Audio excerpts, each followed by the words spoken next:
গেছে আমার আর খাওয়া তো ইচ্ছাই নাই। কি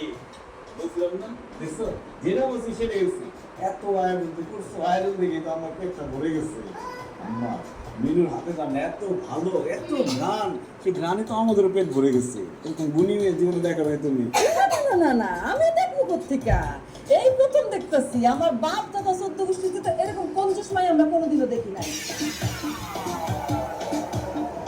এই মেয়ে, এগুলি তোমার বড় আয়োজন হ্যাঁ এই এগুলি খাওয়া এই লাল শাক ভাজি বেগুন ভাজি করলা ভাজি তরকা ডাল ভুনা ডাল আর সেটা কি করলো এইটা পুঁটি মাছ এটা কই ইলিশ মাছ তো তোমার মা তোমার বাপ কোনোদিন তোমার ভালো খাবার খাওয়াই নাই না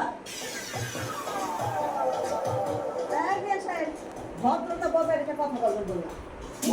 এতক্ষণ কিন্তু অনেক অপমান করছে সহ্য করছি আর সহ্য করবো না Like it, highlight, tree, like.